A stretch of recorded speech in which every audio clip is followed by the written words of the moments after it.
Well, hello, and thank you for joining me on this broadcast. This particular segment I've entitled Why Everything You Know About Cholesterol is Wrong. And I realize that starting off, that's quite a mouthful to state that everything you know about cholesterol is wrong. But I feel comfortable in saying that if you have talked to the typical allopathic doctor, the typical pharmacist, or other individuals, types of doctors that have gone ahead and prescribed prescription or prescribed medications, they're going to tell you that cholesterol is a bad thing, that it's not good, and we need to work to get rid of it. However, I'm here to say that that is not true at all. So without any further ado, let's go ahead then and find out more about cholesterol, all right? So what is cholesterol in particular? Well, I'm glad you asked. It's basically it's a waxy substance, and it's found in almost every cell of the body, and it's absolutely essential for good health. So listen to what I just said. It is absolutely essential for good health. Now that's like a conundrum, isn't it? You know, they're telling you if it's good, if it's essential for good health, that you might think then the more of it I have, the better or the healthier I'm going to be. But then I go to a doctor and I find out that I have a little more cholesterol in my blood than the other guy does, and he's telling me that I have too much and I've got to reduce it because it's going to be damaging to me. You know, that's quite a paradox there. But I want to continue here to explain and identify what cholesterol is. It actually plays a role in hormone production. And if you're a female that's listening to this, understand that the lower the cholesterol in your body, the less able your body is likely to produce sufficient amounts of hormone. And what are one of the main problems that the female gender suffers with today or is plagued with? It's hormonal imbalance, even when we're talking about the thyroid. But anyway, it plays a role in hormonal production, it plays a role in digestion, and in the manufacturing of certain other hormones in the body, and it works with the body to protect the cells of the body as well. Now, the American Heart Association, what they're doing is they're now recommending that you balance your cholesterol levels at about, listen, at about 150 milligrams per deciliter. So what they're saying is, it used to be, I can recall when I first got into practice, when we did our blood work, 300 of the total cholesterol was acceptable. Then it dropped to 260, if I remember correctly. Then it went to 240, then it went to 220, then it went to 200. And I thought, you know, obviously wrongly so, I thought that they would stop it there, but they didn't. They went to 180. And now I've even found when we've had certain patients that have come in with their blood work that some are even recommending it 160. And now the American Heart Association is recommending that you reduce the amount of cholesterol that you have to 150 milligrams per deciliter. Now, according to old, unfounded, unprecedented information regarding the cholesterol in your body, the level of cholesterol you have in your blood is not a gauge of your heart disease risk. It truly isn't, because they would tell you that if you have high or increased levels of cholesterol in your blood, you're more apt to have a heart attack. Now, when your levels are measured, elevated levels of triglycerides are always have to be taken into account. So I'm going to explain this a little bit further as we go along, right? So as it says here then, it's bad for you, right? That's what they're telling you. Well,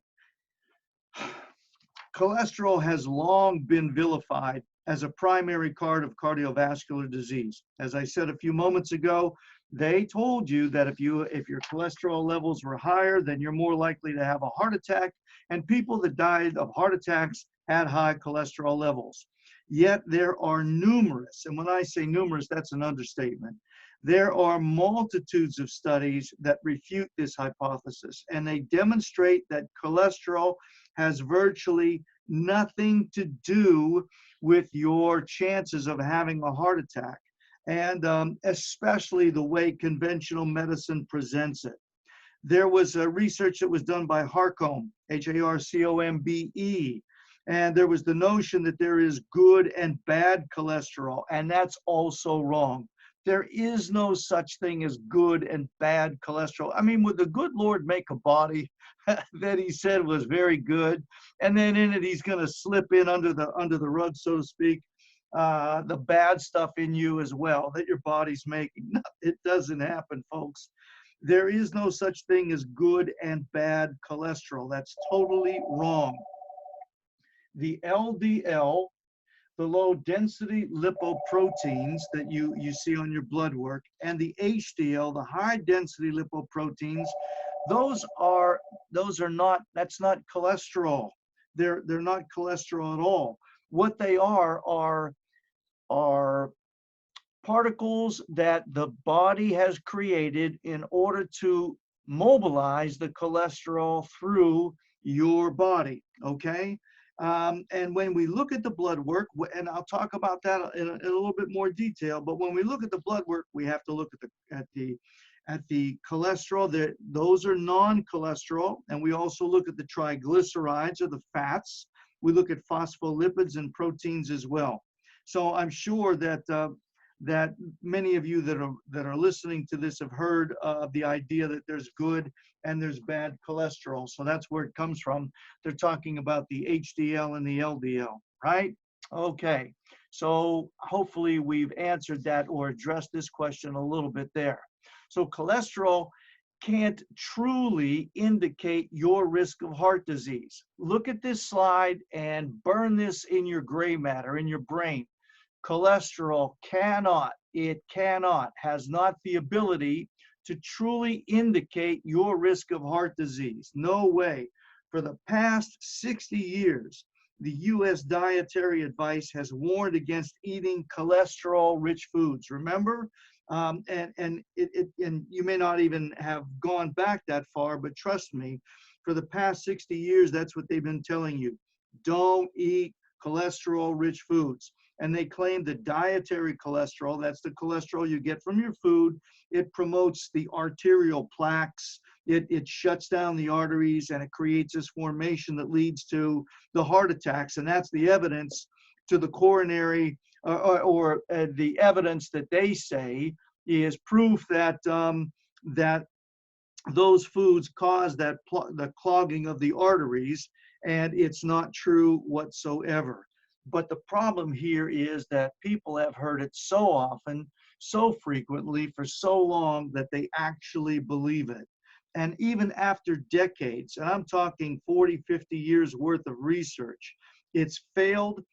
The research has failed to demonstrate that there's any possible connection between the foods you eat that are high in cholesterol, that's the dietary cholesterol, and heart disease.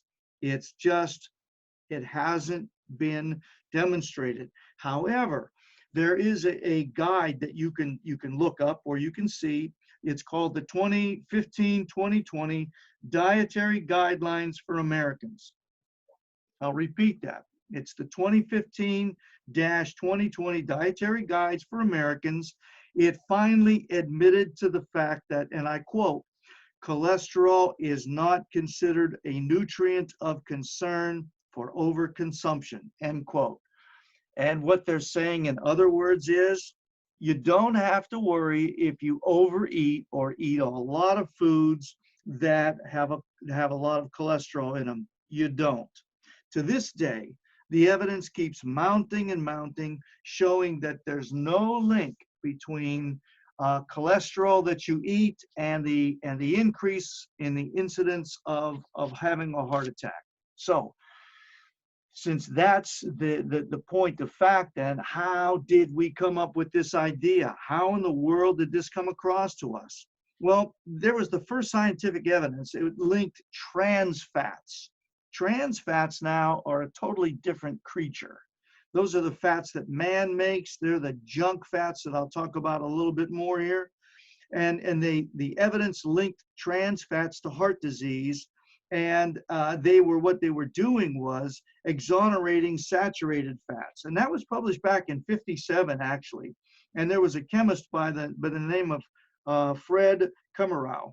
Unfortunately, his research wasn't that popular. It was good news, and you know, good news isn't really that popular. We like the bad news, as is evidenced today. You know, we're in the midst of this viral pandemic, and all you see when you turn on the news, regardless of what agency you're looking to, it's bad news, bad news, bad news, bad. And that's what people, unfortunately, and I know this is a sweeping generalization as well, but a lot of people, they just gravitate to bad news. That's what sells. That's what people want to listen to. That's what they're interested in, the bad. Hey, did you hear about so and so lost this? And I mean, the worse the news, the more tantalizing it is. Well, that's the way it was with this. Just the opposite was true with this gentleman's research. He found that, look, no sweat, you can eat the cholesterol foods, and you don't have to worry about it. However, that wasn't marketable. So there was another individual. His name was Ansel Keys. Ansel Keys. And he did what was called the 7-country study. And he went ahead and he linked the saturated fat to heart disease. This is the types of fats that you get in your food. See, cholesterol, it is a fat. And those are the kinds of fats you get in when you drank whole milk, when you ate fatted butter, when you ate the fatted cottage cheese, when you ate all of the natural, real foods, you were getting the fats with it. Well, he did this study, supposedly, and it linked all these 7 countries. So he studied these 7 different countries. And he said, look, all these people that are dying of heart attacks, it's because they eat this fat-laden food. That's what they were doing. And later on, in a reanalysis of Key's study, it revealed what it showed was, you know, people just quickly, they just jumped on the bandwagon. See, oh my gosh, they had a cure now for heart attacks. And it was that you ate this food. So don't eat this food, and we're going to tell you not to eat this food, and blah, blah, blah. But later on, some judicious individuals did some research again of their own, and they found out that what Ansel Keys did was he kind of cherry picked a little bit of this and a little bit of that. You could take a little half truth, if you will, or something that's a little true out of a statement, and you can get about like 10 different statements, and you can take these little bits and pieces of truth out of all 10 statements, and you can put them together to create a new truth, if you will. Well, that's what he did. He cherry picked this and he put it together, and he created this false truth, if you will. But by then, the saturated myth was already firmly entrenched. Some of you might remember back in the 70s. Oh my gosh. All of a sudden, you know, you went to the grocery store and you had the option of getting low-fat milk, right? Or 1% milk, or 2% milk, or skim milk. Now, before this, you have to understand, all we had was good old-fashioned whole milk. Then they did the thing about the eggs in the 70s. Oh my gosh, the cholesterol in the eggs, and what? Don't eat the eggs. Don't eat the eggs. They're bad. So they exchanged the real for the egg beaters and all of this other garbage. They were telling you only eat the whites, and they came out. And then they had the no-fat, low-fat sodas, and that's something else. But anyway, they had the no-fat, low-fats. They had the no-fat, low-fat cottage cheese. They had the no-fat, low-fat cheeses. They had everything was no-fat, low-fat, and it's basically garbage. But that's what they were selling. So people, of course, because they were promoting this fear, the medical community was promoting this fear of heart attacks that were inevitable. If you kept eating this whole food, you were going to die. So people just ran to it, and they started buying this no-fat, low-fat. But God forbid, they didn't want to die of a heart attack. Well, man, just look around you and see if the no-fat, low-fat food has worked, because they also said if you ate fat, you got fat. Well, And I won't go any further than that one. But anyway, that's how we came up with that idea. See, it was just a all kind of little tidbits that they put together, they reconstructed, and they made a new picture that people just without any hesitation or reservation, they bought into. See? So now I'm here to tell you the truth. This is the truth. That's what you're going to learn as we continue to go through this, because knowing the truth is the only thing that's going to set you free. See? And I don't want you to stay in bondage to fear, because fear has torment. So we're going to set you free here. Now, the guidelines that have been published for eating fats continue to be confusing. You know, they really do, because fats, people have a tendency to put them all in the same category, but they're not the same. The fat on a piece of meat is not the fat you get. It's not a trans fat. It's not a hydrogenated oil.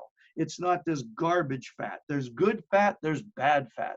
The bad fat comes from the chemicals, comes from the artificial fake foods. That's where it comes. Dietary fat, see, that is associated with heart disease. I'll tell you where it comes from. It comes from the processed vegetable oils that people use, see, like peanut oil, canola oil. And look, check me on this. There is no such thing as a canola plant. But the canola oil, peanut oil, vegetable oil, corn oil, safflower oil, all of those garbage oils. And they've been pushing this vegetable oil on you forever and ever and ever. That's what's getting you sick. That's what's making your body worse off than what it's ever been. You don't want to do that. Those are the fats that are producing the problem, not the saturated fats. Those other fats in the cooking oils, those are garbage. Now, they found, these are facts, okay? Specifically, adults that are over the age of 60, if, listen to me now, and you may want to write this down. And if you're an older individual, this is gonna give you some peace, because every time you go into your doctor and they do a lipid profile, well, Fred, geez, your LDL, that's now, now let me explain to you, that's the bad cholesterol. And the good cholesterol now is the HDL, Fred. But the bad cholesterol, my gosh, I wish I had better news, but your bad cholesterol is really, really high. So, Fred, what we've got to do is we've got to lower that bad cholesterol. So Fred's thinking, hey, that makes sense. I mean, I don't want more of a bad thing. I want more of a good thing. So yeah, okay, doc, we'll do that. So they put poor Fred on this drug, right? Anyway, this is what the research says. This is what the facts are. This is the truth. Adults over the age of 60 with higher levels of LDL, the low density lipoprotein, they live longer. They live longer. The total cholesterol levels in general are not predictive. Total cholesterol levels are not predictive of the risk of heart disease. You got it? So that means that when they tell you this stuff, it doesn't mean, well, Fred, your total cholesterol level is 232. My gosh, Fred, it's amazing that you're still here and we're having this conversation with a cholesterol level that high. Baloney, dude. Look, cholesterol levels are not predictive of the risk of heart disease. Got it? Okay. And few adults who experience familial, that's passed down in the family, hypercholesterolemia die prematurely. Well, my dad died and he was 52 years old, and he ate the bacon and everything, and I don't know, it must have been the bacon and eggs that he ate no, it wasn't the bacon and eggs he ate every day, Fred. It was those filterless cigarettes that he smoked, 3 packs of every day. My goodness gracious, don't let the doc tell you that.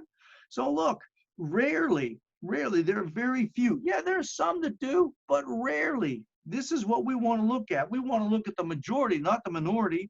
and rarely are those who have familial hypercholesterolemia, do they die prematurely. They live really, really good lives. Okay? So now as we move on, we got to look at this now, the statin-funded research. Oh my gosh, it's research, doc, so it's got to be true. No. Look what I preceded that word with, statin-funded. What that simply means is, and this is something you need to learn if you are one of those that asks Dr. Google for his opinion and whatnot, you've got to see who is funding the so-called research that you're reading. Because these particular research projects have been funded by pharmaceutical companies who, guess what? They just happen to make statin and statin-like drugs, which is the #1 prescribed drug worldwide. Okay, so look, they're going to hire individuals that are going to write favorable things, say favorable things, and have this slanted research presented to validate what it is they're saying so that they can sell the next wonder drug. That's the way it goes. That's the truth of the matter. Anyway, there's evidence now that supports the use of cholesterol-lowering statin drugs to lower your risk of heart disease is slim to none. Let me say it again. We have research now, independent labs, independent research that supports, that shows, that demonstrates unequivocally that the use of these statin drugs to lower your risk of heart disease, that its effect on you to do that is slim to none. And the research doesn't stop there. And it's likely little more than the manufactured work of the statin drug makers or researchers to come to the conclusion that indeed this research is right, but because the public is so swayed and the doctors are so commissioned to propagate this and don't want to admit they're wrong, that the fallacy continues. And this research that I'm quoting was published in the Expert Review of Clinical Pharmacology, and it's dated 2018. They state undeniably that the statin drugs don't work. They really don't. In this 2018 review, it identified that there were significant flaws in some 3 recent studies that were published by the statin advocates. See, because for every action, you can count on there being an opposite and equal reaction. So when this research came out, quickly the pharmaceutical companies had their researchers that they paid jump on and try to denounce this research with these so-called other research that was done, and they attempted to validate the current dogma that statin drugs were good.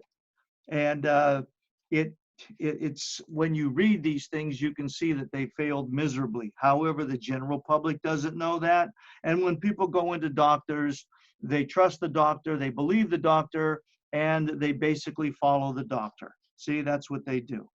But in this research, it showed also that there was evidence showing that the level of the LDL, remember that low density lipoprotein cholesterol levels, are not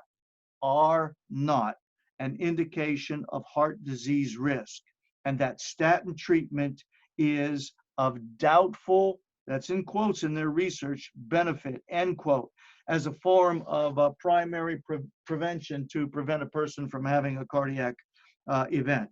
Garbage. That's what it is. It's garbage. See? But remember what I just said, for every action, there is always an equal and opposite reaction. So we get back to the multitudes of people that are taking statin drugs. So if it's not helping to prevent them from having a heart attack, then what is it doing? Well, I'm glad you asked that question, because here's some of, not all, but some of the dangers here of taking statin drugs. There is a website, I believe it's called drugs.com, real simple, drugs.com. The contributors of that, in that website, many researchers, what they did is they stated that the 35 million people, there's 35 million people in the United States right now on statins, and they experience a myriad of different side effects. I mean, these people, and we have this based upon the lab work that's done, and you'll notice that people that are on statin drugs, shortly thereafter, beginning the tenure of statin drugs, they start to develop other problems. Anyway, I'm getting a little bit ahead of myself, but we see through the research that these people on statin drugs, and they tell you, oh my gosh, yeah, don't get ahead of yourself, Bob. They tell you on those little sheets of paper, you know, that are folded 6 or 7 times, that you have to unfold, that come with your drug prescription, that nobody ever reads but just tosses in the garbage.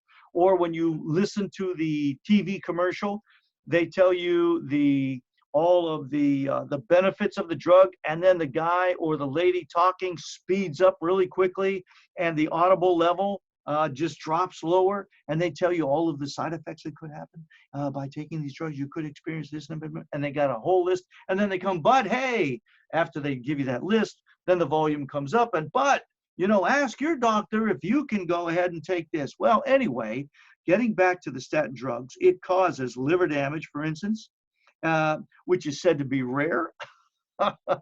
Because, and I'll tell you why it's rare. And I know I'm a little sarcasm here, but it's the truth, because they don't connect the two. Okay, but this is where the cholesterol is produced in your body. Your body produces at least 2,000 milligrams of cholesterol every day.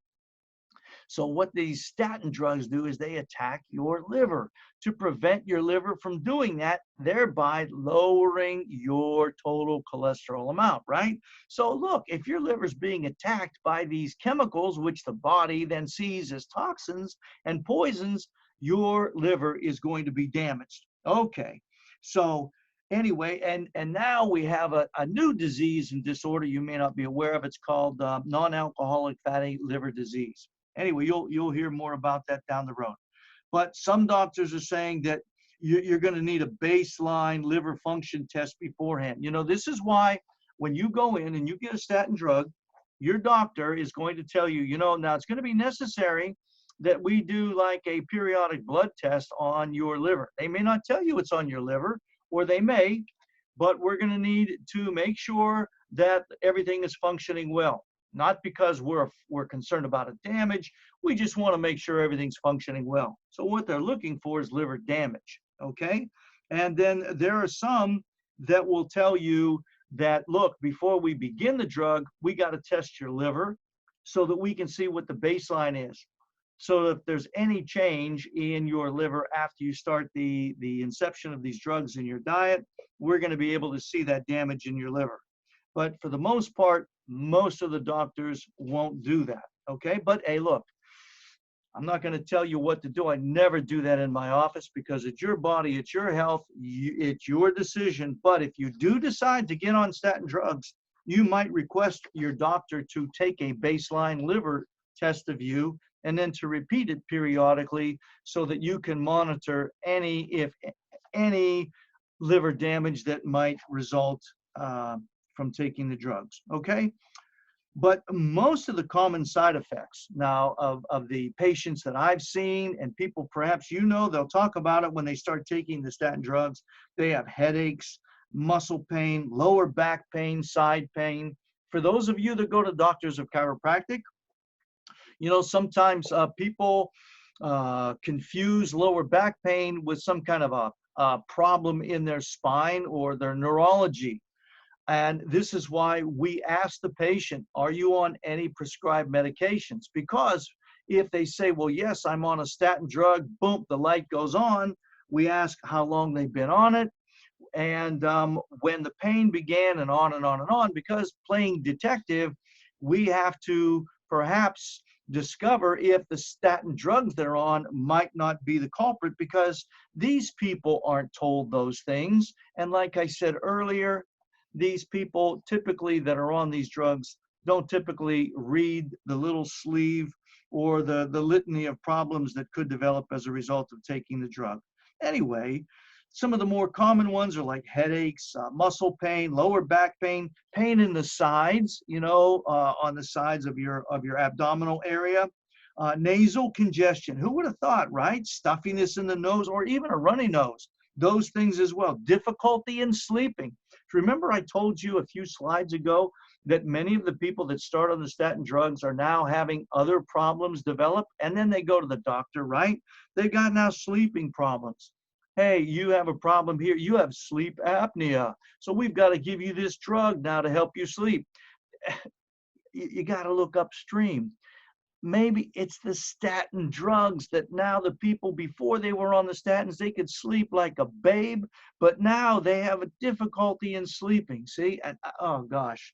And then not only the sleeping problems, that people experience constipation. And if they get constipated, they get sick. I mean, the longer it stays in you, the more toxic and poisoned your system becomes. You get sick from that kind of stuff.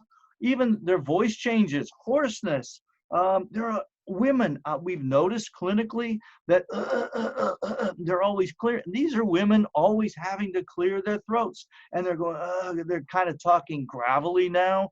They're talking more like a guy than more like a woman. They don't have the soft, smooth voice, but it's kind of rougher now. And they've noticed that, boy, my voice, doc, has changed, and whatever it might be. But those are some of the things. And just in case you needed another source to implicate statins, also there are problems with psychiatric problems. See, psychiatric problems. Doc, I don't know what's got into me. I just, I cry so easily now.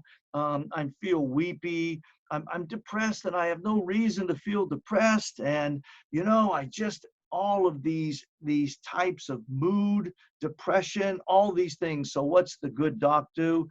Oh, well, Mrs. Jones, we're going to put you on this drug here, and hopefully it's an antidepressant, and it'll rid you of these.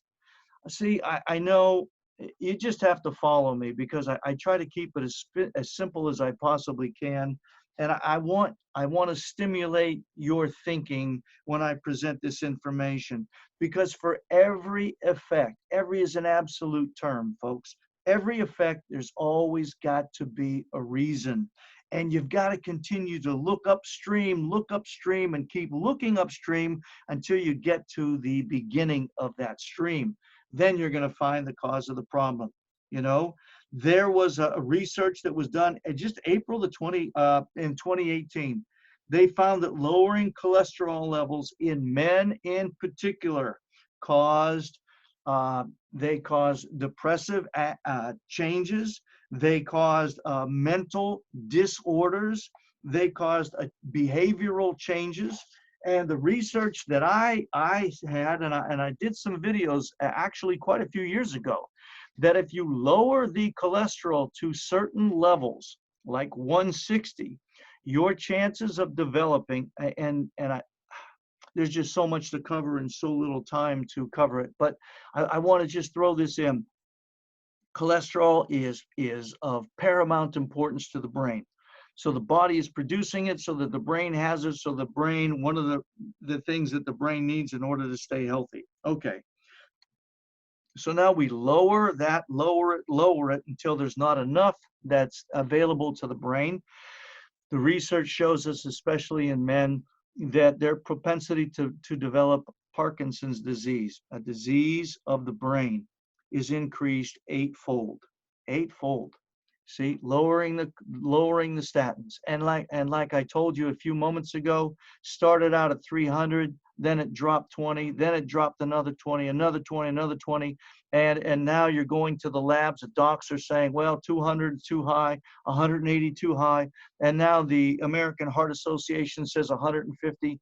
It's ridiculous. Then with that lowered, we're lowering it, and now we're seeing more mental disorders, more Parkinson's disease. And also, if you lower it enough below that, your potential for having cerebral strokes. Why? Because the body is trying to get the cholesterol is carried by the blood to the brain. If the brain is starving, it's saying, send me more, send me more, send me more. So the body has to push much more blood that contains the cholesterol up into the brain. Those little tiny vessels don't have the capacity for this flood of blood that's coming into it, so they burst. It's called a cerebral hemorrhage. See, for every effect, there is a cause. Now, the statin drugs also, they are a risk for people living with, and this is, I hate to even say this, but they live with diabetes. Why in the world would you want to live with diabetes when you can stop it, when you can reverse it, when you can get rid of it? It's like saying, I want to live in a, you want to live in a 10 by 10 room with a rabid dog. I mean, it's ridiculous. It will kill you. See? So people, oh my gosh, and you have to forgive me because it really does bother me that much when there are answers out there, but I don't know. Anyway, statin drugs, listen, they are designed to reduce the cholesterol levels, and the cholesterol, and the thing is, sadly, it doesn't cause the heart disease, right? All the risks associated with the medication come without any benefit to your health. See, when you're on those statin drugs, you're getting all those risks that I shared. And some of, I mean, I didn't share all of them with you, but I just highlighted the ones that most people are aware of. And you're not getting any benefit at all. But what's very concerning, and it's particularly relevant to the diabetics and their underlying disease, because by taking the cholesterol lowering drugs when they do have diabetes, it will, with inevitable certainty, it will increase their risk of heart disease. And I can't get into all of the mechanics or the steps, but just trust me when I say that. See, now some of the additional side effects, and with people that are diabetics, type 2 diabetics, you know, if they're on a statin drugs, if they take statins, and this is pretty general across the board.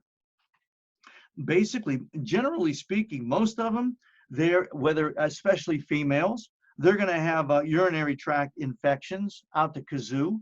See, and they don't put two and two together because they don't know that they are in the same formula. They don't know that the statin and the diabetes working together creates these increased urinary tract infections, because who's there to tell them this, right? There's people with diabetes taking statins. They usually experience bouts of dizziness or even partial loss of sensitivity, maybe in their face, maybe in their toes and their fingers. They all attribute it to the diabetes. The diabetes did it. The diabetes did it. Or a distortion in their sense of taste. You know, they can't taste this, or they're unable to taste sweet, or they're unable to taste salt or whatever. Even amnesia. See, amnesia affecting the brain, and recurring headaches. Again, that's one of the reasons why we do the screenings of people that come to us. If they're diabetic, are you on any other medications? Yes, I take statin. When did these headaches begin? And boom, boom, boom, all the way down the line. And then some gastrointestinal. Hey, so you're a diabetic and you're sitting there saying, well, doc, you missed me. That it didn't happen to me, so I'm okay. All right, I'm not finished yet. Give me a chance. Okay, so now we're going to talk about another area of the body, the gastrointestinal area.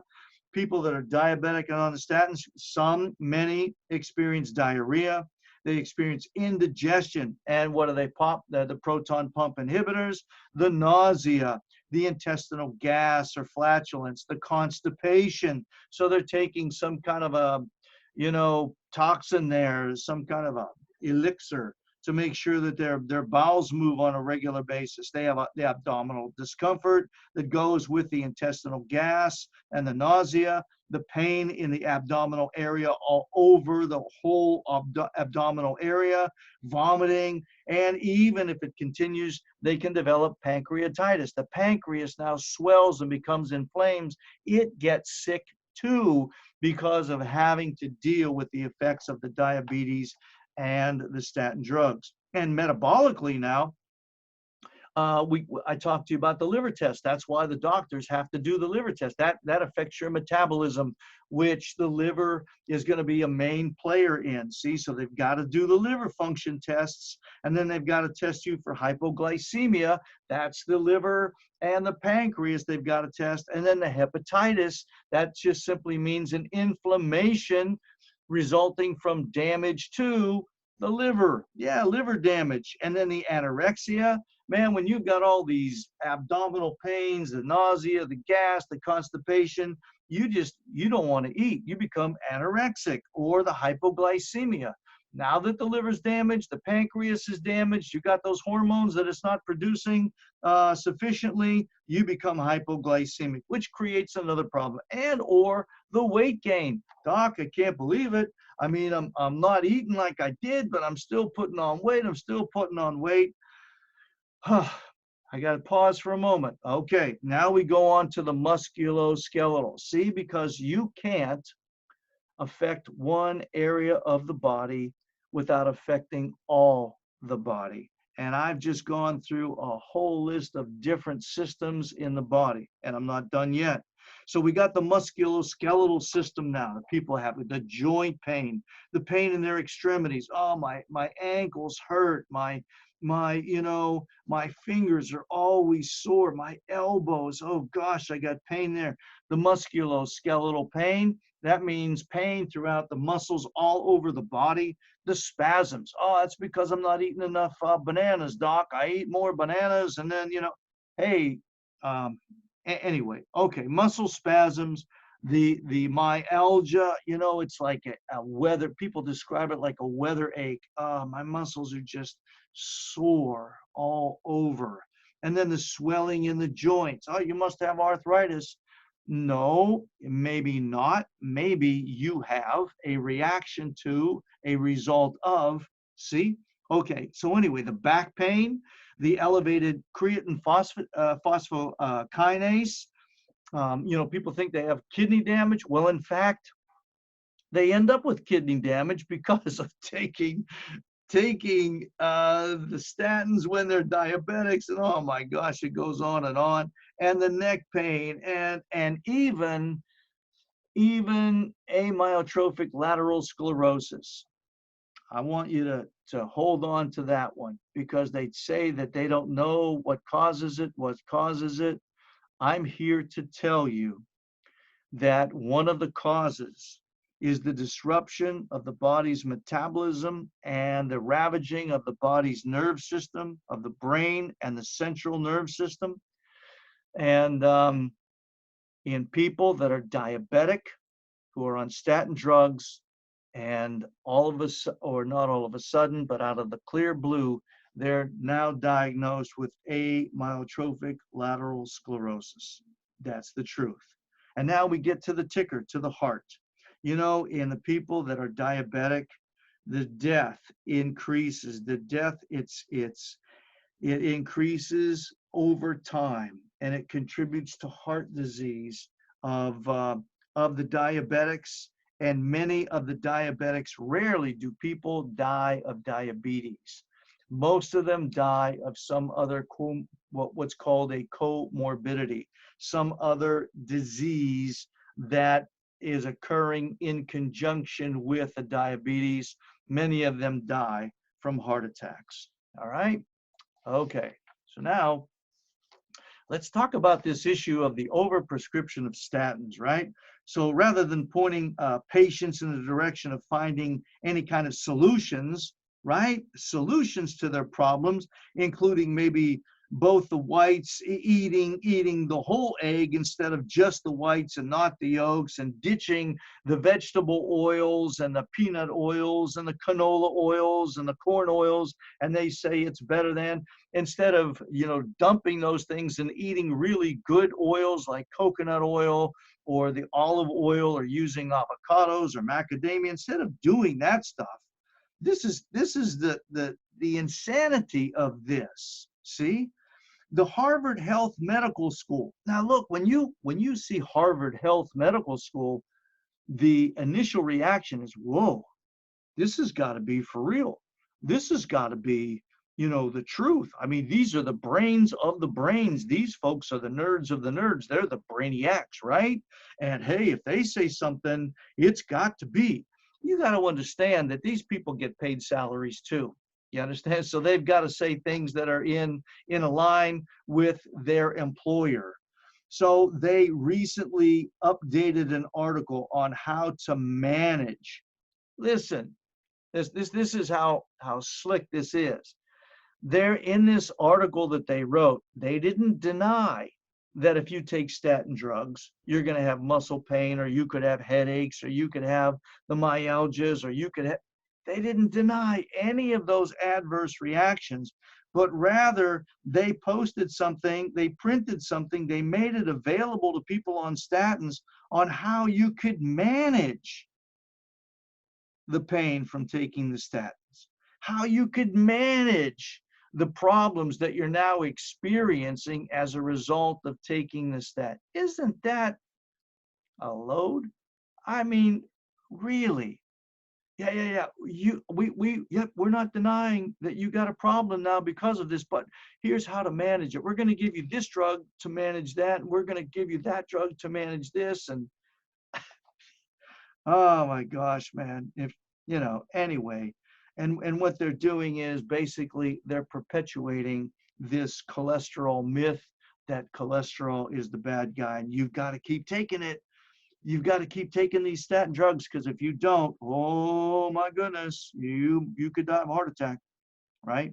So what they're saying is this, and I quote this. Listen, I quote this: if you're not taking a statin now, you may well be soon if you're continuing to eat or don't correct your cholesterol levels. These medications are commonly prescribed to lower bad LDL cholesterol and have been shown to reduce the risk of cardiac events, end quote.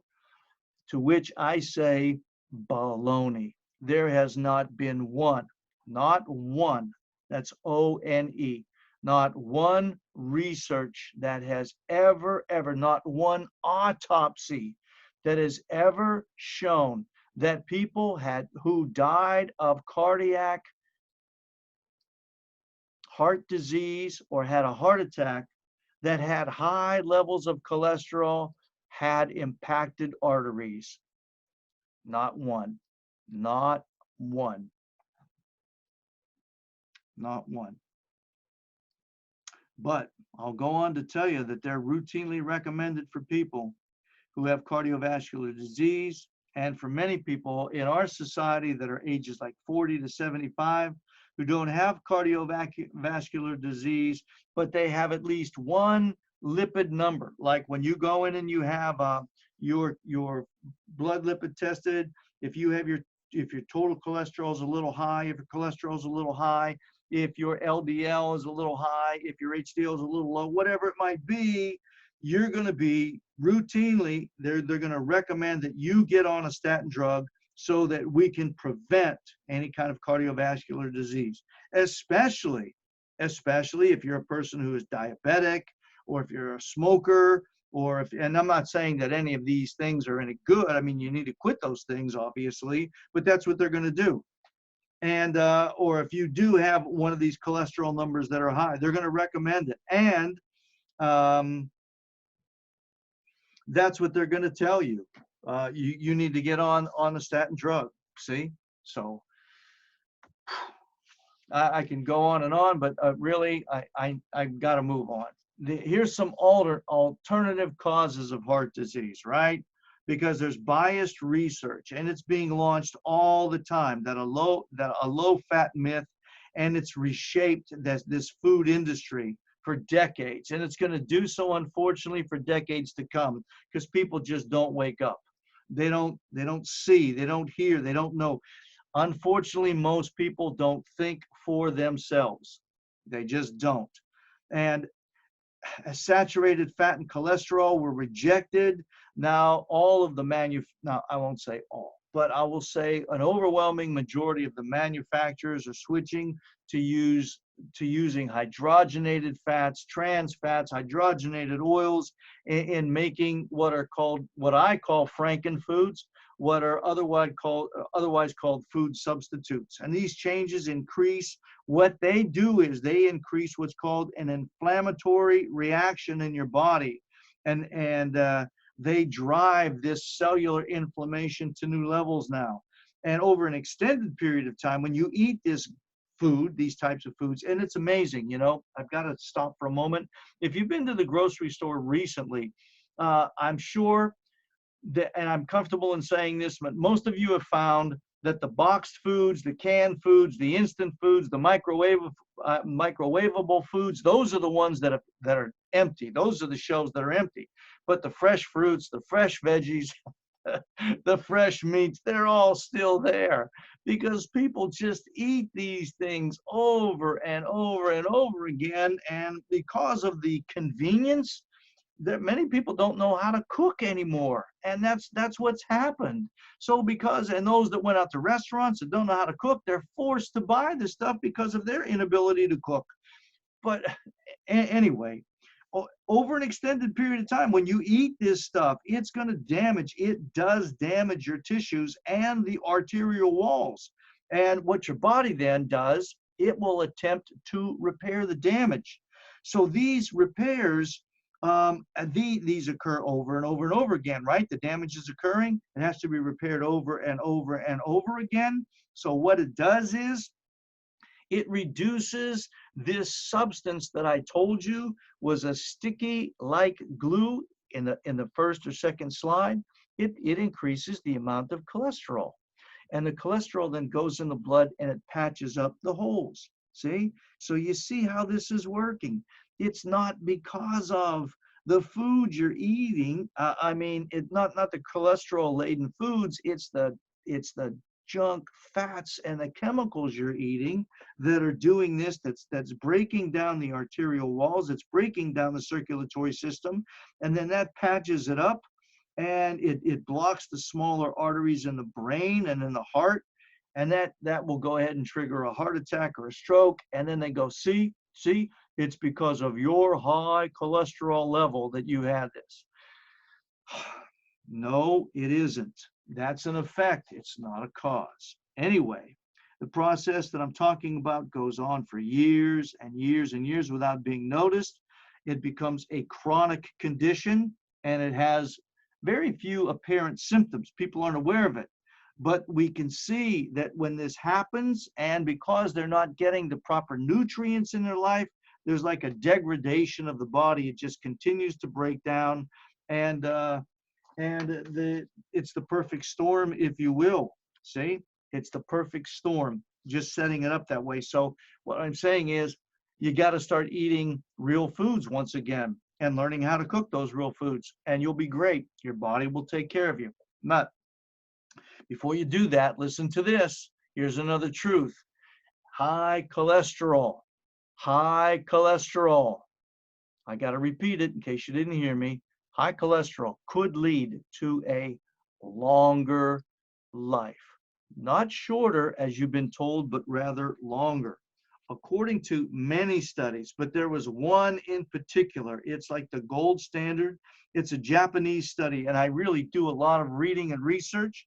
This one was published in the Annals of Nutrition and Metabolism. And older people with remember older, and I told you that 60 and older, they live longer. Older people with high LDL cholesterol generally live as long and if not longer than those that had lower LDL cholesterol. And now, and I know that it's creating a conundrum here. People are like scratching their heads. A lot of these researchers, they're trying to flush out the facts and everything, but the studies thus far have discovered very few factors that could deny the fact that high cholesterol, the LDL in particular, is responsible for living longer. See, cholesterol protects against infections. It protects against atherosclerosis. Many observations that conflict with the LDL receptor hypothesis. That's what they're saying, is that the LDL is the causative factor, but it's not been substantiated. It is not true. But however, the research does show that cholesterol does protect. Listen, it protects against cancer, and there was some these pundits, and again, you'd have to read or see who funded this research, but they tried to say that people that had low cholesterol, it was linked to higher risks of cancer, and they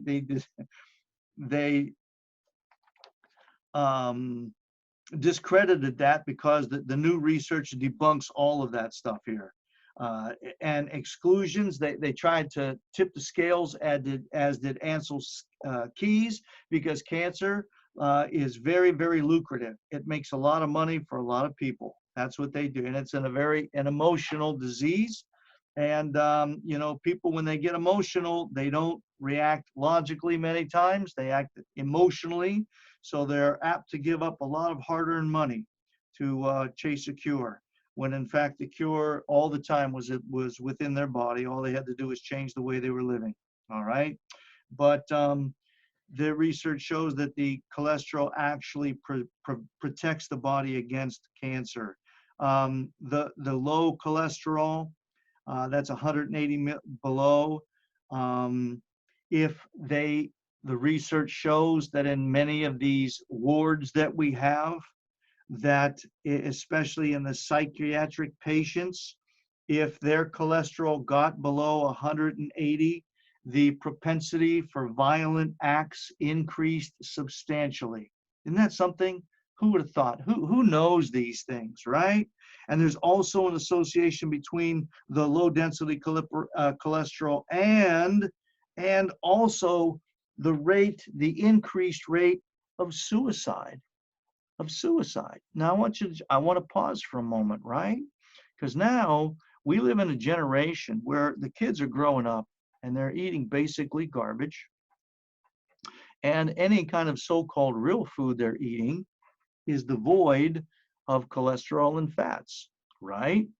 So now when they don't have it, the brain is askew. And this is just, follow this. It doesn't function properly. And if it doesn't, then everything beneath it that's dependent on its ability to function is malfunctioning. And now we're seeing a rise in suicide. I mean, in young people especially. For every effect, there's got to be a cause. Now, I'm not here espousing that, oh my God, doc said that lower cholesterol is the reason why. I'm saying it is one of the players. It is certainly one of the factors that we have to look at and correct. Cholesterol in the brain. Oh boy. You know, a quarter of all the cholesterol, even more, it's found in your brain because it performs the function of an antioxidant. And if you didn't know what an antioxidant is, it's something that stops the process of oxygenation, which is a process which kills cells. So it protects the cells of the brain. And there are numerous studies that show that, right? Okay. And the cholesterol, the higher the cholesterol, the healthier the brain. The cholesterol also plays a role in the formation of memories, and it's vital for neurologic function. You know, you look at the elderly that are on these drugs, and, you know, we're talking about dementia and Alzheimer's. Most of these elderly, they don't eat. Number one, they don't want to eat. The stuff they eat it's junk, just like the young people. They don't eat whole foods. They don't eat much of it. Then it's compounded because they're on statins, they're on antidepressants, they're on high blood pressure med, they're on a whole litany of different drugs and whatnot. And now they don't remember you when you walk in the room after you left and came back 10 minutes ago. Oh gosh. there are so many studies out there that show the devastating effect that lower cholesterol has in the respect of neurodegeneration, in regards to dementia. I alluded to Parkinson's and the different types of Alzheimer's diseases as well. See? Oh, goodness gracious. And iron metabolism and disease, right? There were studies that were done, and anyway, I'll digress. But the relationship between iron and cardiovascular disease, with the higher iron levels in individuals that had lower cholesterol, because the cholesterol seems to mitigate the iron and keep it at bay. Iron creates an environment for that oxidative stress. Remember, I told you the oxygen in it destroys the cells. That's why the cholesterol in the brain, it's an antioxidant, which is anyway, the excess iron, what it does, it increases the inflammation in the body, and that's what's going to increase your risk of heart attack, of heart disease. So we have to, and it's the cholesterol that more or less is the policeman, if you will, that goes ahead and watches the level of the irons, the different type of irons in your body, because an iron overload, and if it continues to do it, it's going to cause chronic disease if it doesn't kill you with a heart attack. Now, the first thing when people think of it, they fear iron is anemia, an iron deficiency, not realizing though that an iron overload is actually more of a common problem than not having enough, than having too little. See? And it's because, again, of the foods we've eaten, of the drugs we've taken, of the lifestyles we now live. And they're walking around, many of the women that we've tested that have come into our office, we do blood tests, and we do these for these particular reasons that I'm sharing with you on this particular presentation. So we check the iron in them, and I would have to say probably 100 out of 100 of the women we test are totally shocked and surprised when we tell them that they have a high iron level. When they first come, they can't believe it. Well, why is nobody? Well, I never felt anything. I never knew anything. Nobody's ever said anything. And again, we go upstream. We look at what drugs they're taking, what lifestyle they're living, what foods they're eating, all of those things in conjunction with one another.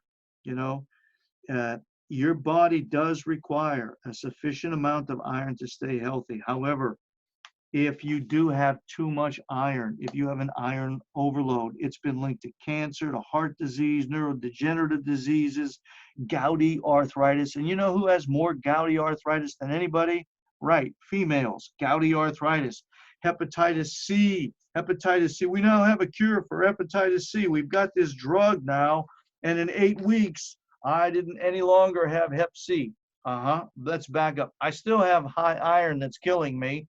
I'm on these statin drugs that's killing my liver. I'm still taking an antidepressant, but hey, I don't have hep C because I've been on this other drug now.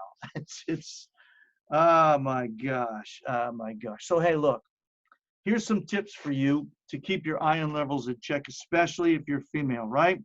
If it's elevated, the simplest and the most efficient way to lower your iron levels is to donate your blood. I'm serious as a heart attack when I tell you that. It's to donate your blood. Go to your local area blood bank and donate your blood. That's going to reduce the amount of iron. And look, if you can't donate, then you can see your doctor about a therapeutic phlebotomy. They can go ahead and take some blood from you so that it lessens the amount of iron. See? Now, some things you can do at home. It's a great thing to donate your blood, because if you do, God forbid, if you ever get in any kind of a traumatic situation where blood is needed in you, then it's going to be free for you. It will be free. Anyway, some of the things that you can do, you can cook in iron pots or pans. Cooking, you want it cooking in the iron pots or the pans. So you can get away, or glass, that's very good, or stainless steel. Cooking acidic foods in those types of pots or pans is going to cause higher iron levels or high levels of absorption. So look, if you're cooking in iron pots or pans, I know that on the TV they tell you that the iron's great and this and that, and for most people it's wonderful, but you've got to understand when you cook acidic foods in those types of pots or pans, it's going to cause higher levels of iron absorption. The iron from the iron pot is going to be absorbed into the food. You're going to eat it, and it's going to jack it up. Okay. If you're regularly eating processed foods like cereals, white bread, and you know what they're fortified with? That's right, iron. And what's worse, the iron used in those products is it's an inorganic iron. Um, and it does more damage than the organic iron, but that's what's happening. See, when you're doing that stuff every day, you're eating that food every day, eating that food, your kids eating that food, and then that's what develops. If you drink well water that's high in iron, that's a no-no. There's a you have to do that. You have to see what type of water you're drinking, if you're drinking from a well, and see if it has a high iron level. There are filters that you can add to your water system. A reverse osmosis water filter. There is what's known as an iron precipitator filter as well. You don't have to, disconnect from the well. You just have to filter that iron out of the water before you drink it. If you're taking a lot of, and I have to say this, if you take a lot of multiple vitamins and multiple minerals, especially if you're buying them from the big box stores. You know, I love Costco and Sam's just like the next guy, but I would not get my supplements and minerals off their shelves. I really wouldn't. A lot of them are laden, they're toxic with iron in them. Even the vitamins like the vitamin C's, the vitamin B's, they have toxic iron in them. And that's a discussion for another time, but I'm just telling you, I wouldn't get them from those places, and hopefully you won't either. Or if you regularly consume alcohol, you know, that's going to increase the amount of iron that you're going to get out of your diet. So what you want to do is you want to monitor your iron levels there. And you can do so, but just by going to your doctor, asking for a simple blood test. And there's different ones that are very, very effective. And, you might consider doing that. There is a test that we recommend to some of our patients, not all, but some. It's called a GGT, a GGT. That's a gamma glutamyl transpeptidase test. And it's a screening marker that I use that we can use when I suspect or when a patient is shown that they have excess free iron. It's a really great indicator of sudden cardiac death risk. You know, I have patients that come and they have heart problems. That's one of the tests that I suggest that they get and we get for them if they're amenable to it. And it shows that because we've seen that the GGT is highly interactive with iron. And when both what's called your serum ferritin and the GGT are high, not the iron, but the serum ferritin, it's a different type of iron, you're significantly at a very increased risk of having a sudden cardiac death because you have a combination of the free iron, which is very highly toxic, and the iron storage to keep the toxicity going, see? So that test is showing that, my God, this is really built up, and it's just a matter of time before, boom. And for some of our patients, we recommend that they have that test done annually. I mean, it's as the sign on our door out in our street front says that we're proactive, and that's what we want to do. So we want to stay ahead of it, right? And you can manage it with a heart disease, with lifestyle choices that you have. There's other factors that you can do to minimize your risk.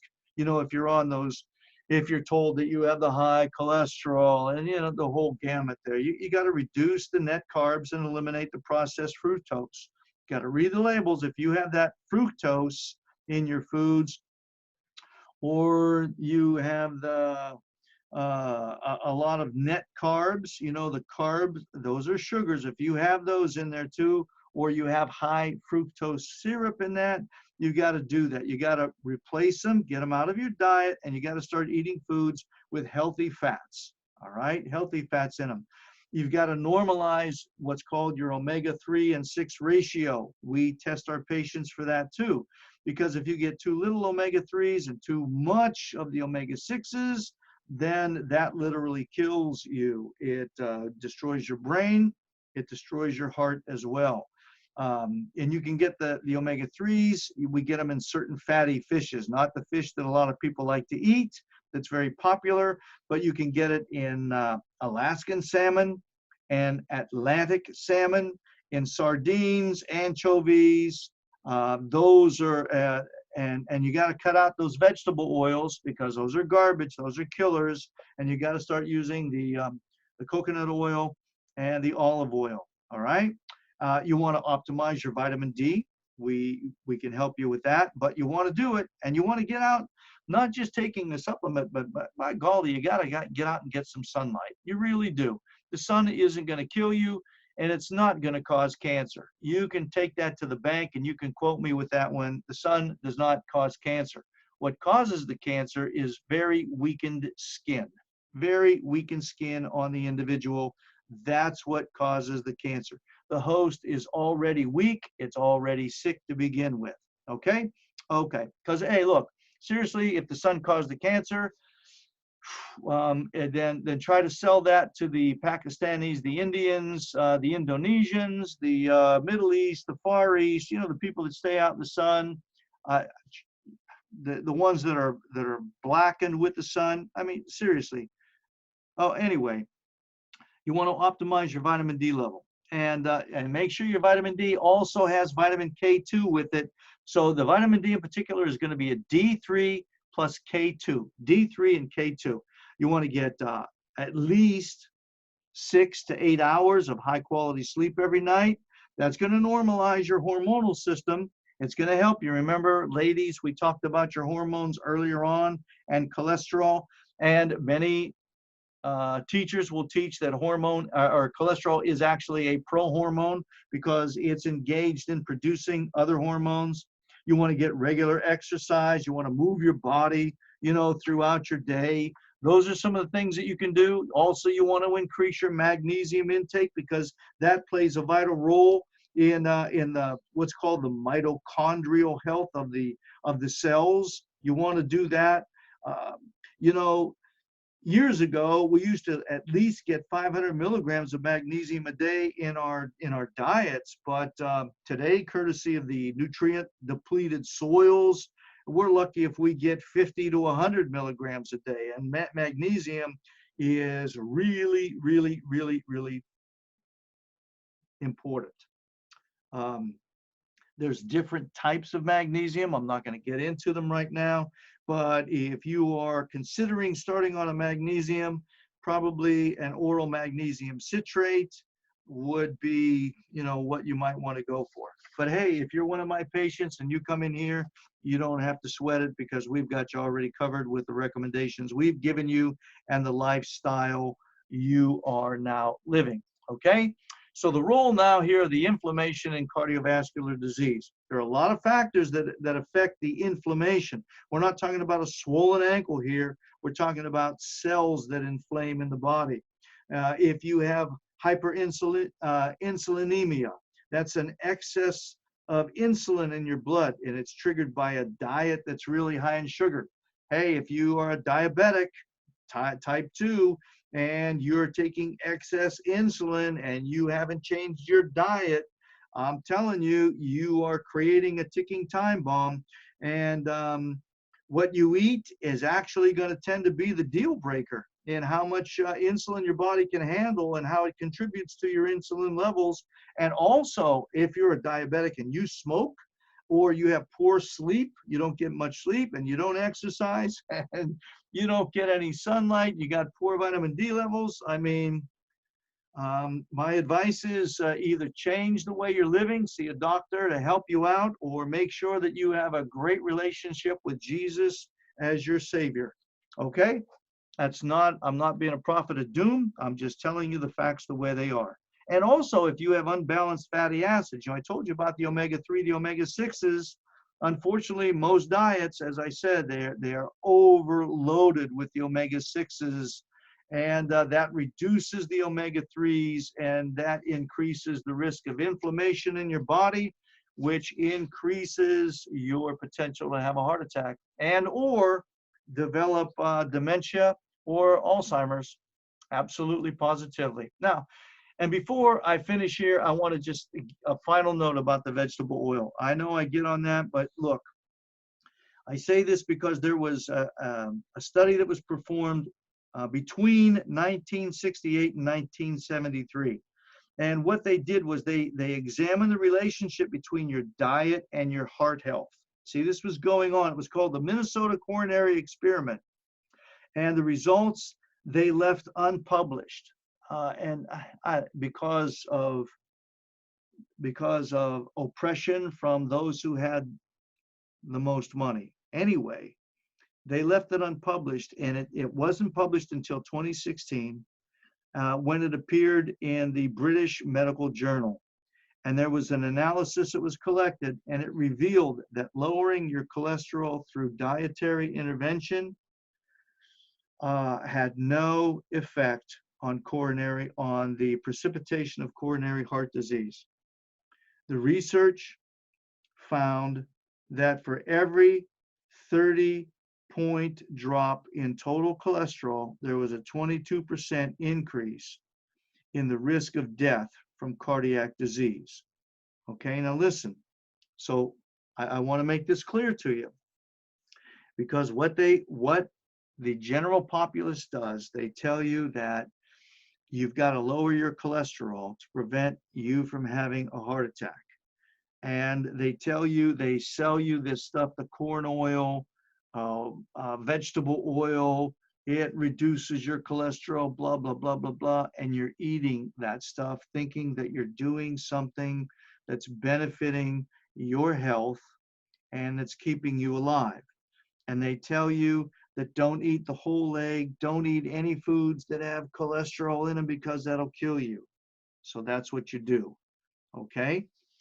So this research showed, number one, that there was by lowering your cholesterol, by reducing the amount of cholesterol-laden foods, did not affect the health and well-being of your heart, did not contribute to you having a heart attack. However, the researchers did find that for every 30-point drop in the total cholesterol of an individual, listen, so I'm going to put this into perspective now. If you went to your doctor and he or she said, look, we've got to lower your cholesterol by 30 points, and you get it down to 200, there was a 22% increase in the risk of death from cardiac disease. If you lowered it 30 points, it increased your risk of dying of heart attack, of cardiac disease, by 22%. And the autopsies that they did showed that the people that were eating these foods that were recommended, these oils, these vegetable oils, the canola, the peanut, blah, blah, blah, all of those oils that I've mentioned, and had cut out and were the fatty foods, but were eating the non-fatty foods, the low fat, no fat, they had atherosclerotic plaques in their arteries. But the groups that they autopsied that were eating the saturated fat,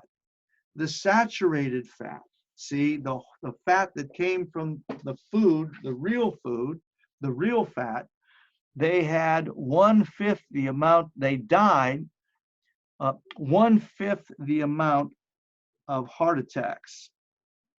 They died from 1/5 of the amount of heart attacks that killed the people that were on the statin drugs, all of the other drugs that come with it, and the food changes, the no fat, low fat foods. Then, see, 1/5 the amount of people died. And to top it off, these individuals had virtually clean arteries and whatnot, but their heart attack was attributed to other sources. See? So I know that the information that I've shared probably has caused you to think or rethink, and I hope so. If you do have any questions, you make sure you contact us. We'll be more than happy to answer those questions for you if we can. You can call us at area code 217-431-2010, or you can email us at office@pro-activewellness.com. Email us, and we'll attempt to answer those questions as quickly as we possibly can. Okay? I again want to thank you for allowing me to share this information with you, and the time that you've given me. Thank you so very, very much. And always, I want to thank you until the next video. And as always, God bless.